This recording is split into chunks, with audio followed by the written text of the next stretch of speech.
بسم اللہ الرحمن الرحیم نحمدہ ونصلی ونسلم علی رسولہ الکریم اما بعد۔ قربانی کے ایام قریب آنے والے ہیں، سوچا اس لحاظ سے قربانی کے کچھ فضائل اور کچھ مسائل، ضروری مسائل بیان کر دیے جائیں۔ قربانی کے فضیلت کے بارے میں قرآن پاک کی ایک آیت ہے، سورہ حج کی آیت ہے، آیت نمبر 34۔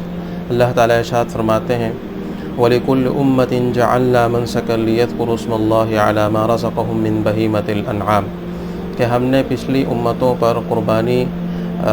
فرض کی، مقرر کی، عَلَى مَا رَزَقَهُم مِّن بَهِيمَةِ الْأَنْعَامِ کہ جو اللہ تعالیٰ نے ان کے لیے قربانی کے جانور مقرر کیے ہیں تاکہ اس پر وہ اللہ تعالیٰ کا نام لیں اور اس کو ذبح کریں۔ اسی طرح حضرت عائشہ رضی اللہ تعالی عنہا سے مروی ہے کہ فرماتی ہیں کہ آپ علیہ الصلاۃ والسلام نے ارشاد فرمایا ما عمل آدمی من عمل یوم النحر احب الی اللہ من احراق الدم کہ اللہ تعالیٰ کو قربانی کے دنوں میں قربانی سے بڑھ کر کوئی بھی عمل محبوب نہیں ہے۔ انہ لیأتی یوم القیامۃ بقرونها واشعارها واضلافها اور یہ جانور قیامت کے دن اپنی سینگوں کے ساتھ، اپنے بالوں کے ساتھ اور اپنے کھروں کے ساتھ لایا جائے گا۔ وَإِنَّ الدَّمَ لَيَقَعُ مِنَ اللَّهِ بِمَكَانٍ قَبْلَ أَن يَقَعَ مِنَ الْأَرْضِ اور خون کا قطرہ زمین پر گرنے سے پہلے ہی قربانی اللہ تعالیٰ کے ہاں مقبول ہو جاتی ہے، اللہ تعالیٰ تک پہنچ جاتی ہے۔ فَطِيبُوا بِهَا نَفْسًا لہٰذا دل کھول کر اور خوش دلی کے ساتھ یہ عبادت سر انجام دے۔ اسی طرح حضرت زید بن ارقم رضی اللہ تعالیٰ عنہ سے مروی ہے، وہ فرماتے ہیں کہ صحابہ نے آپ علیہ الصلاۃ والسلام سے پوچھا اے اللہ کے رسول ما هذه الاضاحی کہ اے اللہ کے رسول یہ قربانی کیا چیز ہے، یعنی اس کی کیا فضیلت ہے، اس کی کیا حیثیت ہے؟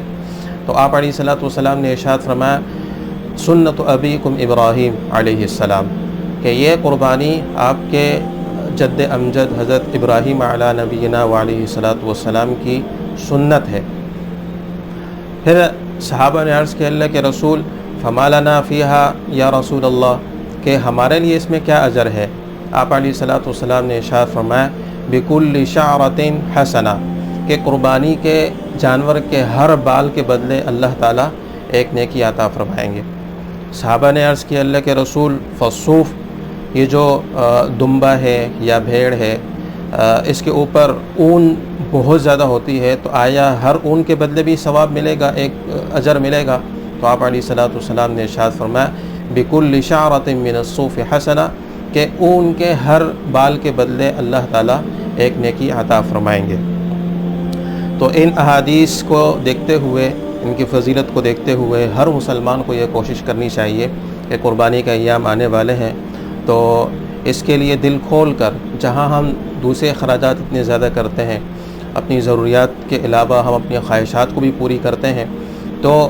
اس قربانی جو شریعت کے ایک اہم حکم ہے اور آپ علیہ الصلاۃ والسلام نے جیسے میں نے عرض بھی کیا کہ آپ علیہ الصلاۃ والسلام نے ارشاد فرمایا کہ ما عمل آدمی من عمل یوم النحر احب الی اللہ من احراق الدم کہ اللہ تعالیٰ کو قربانی کے دنوں میں قربانی سے بڑھ کر یعنی خون بہانے سے بڑھ کر اللہ تعالیٰ کو کوئی عمل محبوب نہیں ہے۔ تو جب اللہ تعالیٰ کو یہ چیز اتنی زیادہ محبوب ہے تو ہر مسلمان کو یہ کوشش کرنی چاہیے کہ جس کو اللہ تعالیٰ نے وسعت دی ہے تو وہ دل کھول کر خوش دلی کے ساتھ اور خوشی محسوس کرتے ہوئے قربانی کے اندر اپنے زیادہ سے زیادہ بڑھ کر اس میں حصہ لے اور اچھے سے اچھا جانور، موٹے سے موٹا، تازہ سے تازہ جانور جو ہے نا وہ قربانی کے لیے خریدے، اس کی خوب خدمت کرے اور جب قربانی والے دن یعنی عید کے دن جب وہ اس پر چھری پھیرے تو اندر سے اس کو ایک خوشی بھی محسوس ہو، ایک غم بھی ہو۔ غم اس اعتبار سے کہ جس جانور کو ہم نے خریدا، اس کی خدمت کی، آج وہ اپنی قربانی پیش کر رہا ہے۔ اصل تو دیکھا جائے کہ یہ تو حضرت ابراہیم علیہ الصلاۃ والسلام کی جو سنت ہے کہ اللہ تعالیٰ نے حضرت ابراہیم علیہ الصلاۃ والسلام کو خواب میں یہ حکم فرمایا کہ آپ اپنے بیٹے کو ذبح کریں، اور جب آپ ابراہیم علیہ السلام بیدار ہوئے تو اپنے بیٹے سے فرمایا کہ اس طرح میں نے خواب دیکھا ہے، اور چونکہ انبیاء کرام علیہ السلام کا خواب بھی وحی کا درجہ رکھتا ہے، تو انہوں نے اپنے بیٹے سے یہ پوچھا کہ ماذا ترى فانظر ماذا ترى، کہ اس طرح تو میں نے خواب دیکھا ہے، آپ کی کیا رائے ہے، اس پر عمل ہونا چاہیے یا نہیں؟ تو حضرت اسماعیل علیہ السلام نے وہ چونکہ آگے پیغمبر بننے والے تھے تو اور ایک نبی کی صحبت یافتہ تھے، تو انہوں نے بھی ارشاد فرمایا، آگے سے عرض کیا ستجدنی انشاءاللہ من الصابرین، کہ آپ انشاءاللہ مجھے صبر کرنے والوں میں پائیں گے۔ تو جب اسماعیل علیہ السلام کو لٹا کر اس پر چھری پھیرنے لگے تو یہی چھری ہے، اگر کسی اور چیز کو کاٹیں تو وہ چھری کاٹ دیتی ہے، لیکن چونکہ یہاں اللہ تعالیٰ کا حکم نہیں تھا تو اسماعیل علیہ السلام کی گردن پر چھری پھیر رہے ہیں لیکن وہ چھری ذبح نہیں کر رہی۔ پھر اللہ تعالیٰ نے جنت سے ایک مینڈا بھیجا اور اللہ تعالیٰ نے پھر اس کو اپنی بارگاہ میں قبول و منظور کیا۔ تو اس کے بعد سے اللہ تعالیٰ نے اس عید الاضحیٰ کے موقع پر یہ حکم جاری فرما دیا کہ اس سے پہلے بھی جتنی امتیں تھیں گزری ہیں ان کے بارے میں بھی یہی حکم تھا کہ وہ اس کی قربانی کیا کرتے تھے، اور آپ حضرت ابراہیم علیہ السلام کی سنت بھی ہے، تو آپ علیہ السلام نے اس کی خوب فضیلت بیان فرمائی ہے، اور نہ کرنے والوں پر آپ علیہ السلام نے وعید بھی ارشاد فرمائی ہے۔ حدیث پاک میں آتا ہے، حضرت ابو ہریرہ رضی اللہ تعالیٰ عنہ سے مروی ہے کہ وہ فرماتے ہیں، آپ علیہ السلام نے ارشاد فرمایا من وجد ساعۃ فلم یضحی فلا یقربن مصلانا، کہ جو قربانی کرنے کی استطاعت رکھتا ہو اور اس کے باوجود وہ قربانی نہ کرے تو وہ ہماری عیدگاہ کے قریب بھی نہ آئے۔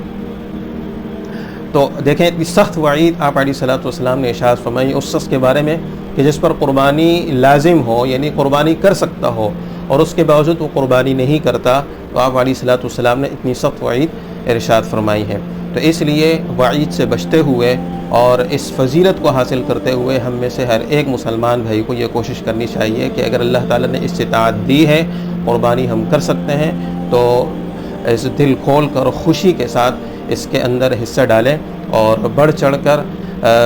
اچھے سے اچھا جانور خرید کر لائیں، تاکہ اللہ تعالیٰ کے نام پر جب یہ جانور قربان ہو تو چونکہ اللہ تعالیٰ کو تو گوشت کی ضرورت بھی نہیں ہے، اللہ تعالیٰ تک نہ خون پہنچتا ہے، اور لن ینال اللہ لحومها ولا دماؤها ولکن ینالہ التقوی منکم، اللہ تعالیٰ ارشاد فرماتے ہیں کہ اللہ تعالیٰ کو نہ یہ گوشت پہنچتا ہے نہ یہ خون پہنچتا ہے، بلکہ دل کے اندر جو تقوی ہے، جو کیفیت ہے، جو خوشی ہے اس عبادت کی کرتے ہوئے، اللہ تعالیٰ کو وہ تقوی پہنچتا ہے۔ تو اللہ تعالیٰ نے اتنی مہربانی والا معاملہ فرمایا ہے کہ ہم جانور کو ذبح بھی کرتے ہیں اور جانور اللہ تعالیٰ کے نام پر قربان بھی ہو گیا، اور ساتھ ساتھ اللہ تعالیٰ نے ہمارے لیے اس کے گوشت کھانے کو بھی حلال کر دیا ہے۔ تو کتنی بڑی فضیلت کی بات ہے کہ اللہ کے حکم پر بھی عمل ہو رہا ہے، اور ساتھ ساتھ ہماری ضروریات کو دیکھتے ہوئے، ہماری خواہشات کو دیکھتے ہوئے، ہمارے کھانے پینے کے تقاضے کو دیکھتے ہوئے اللہ تعالیٰ نے اس گوشت کھانے کی بھی اجازت فرما دی ہے۔ تو اس لیے ہم میں سے ہر ایک ساتھی کو یہ کوشش کرنی چاہیے کہ جلد از جلد اپنے آپ کو دیکھیں، اپنی مالی استطاعت کو دیکھیں کہ آیا مجھ پر قربانی لازم ہے یا نہیں ہے، قربانی کس شخص پر لازم ہوتی ہے۔ تو انشاءاللہ اگلی ویڈیو میں بڑی تفصیل سے انشاءاللہ اس بارے میں بیان کریں گے کہ کس شخص پر قربانی لازم ہے اور کون سا ایسا شخص ہے کہ اگر وہ قربانی نہ کرے تو وہ اس وعید میں داخل ہوگا۔ تو انشاءاللہ اس اگلی ویڈیو میں بڑی تفصیل سے آپ سماعت فرمائیں گے۔ السلام علیکم ورحمۃ اللہ۔